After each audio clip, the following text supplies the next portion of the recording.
Good morning, everyone. Here's a simple open-ended art activity to do with your child. I have my tray and a piece of white paper, but you can use any paper. I want to use white because I'm hoping my child notices that mixing two primary colors will create another color. But you could use your recycle back of your cereal boxes. Do not feel you need to go out and buy special things. And we're not painting with a paintbrush. Today we're painting with some objects from around the house. This is a great way to encourage open-ended art and to use different techniques. So I'm using a scrubby brush and a plastic fork. And both of these objects can be washed afterwards. And I've picked up some paint from the dollar store. I picked up red and yellow.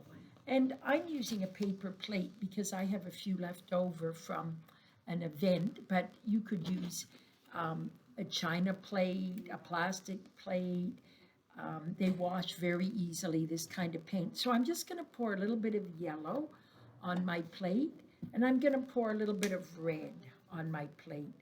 Now, I don't think this is a true red because even though it says it's red, it doesn't look like a true red to me. But I'm going to pour a little on my plate, and then I'm simply going to offer that to my child. Tempera paint is not poisonous, so even a young child can experiment with this, although I would keep an eye on them. So they might do this with their brush, and you've got marks on the paper. Then they might take the red paint and brush over it, and they may discover if they're a little older that they've created orange because yellow and red make orange. And this is a great way to start talking about colors. And they may keep going with this. They may also choose a fork.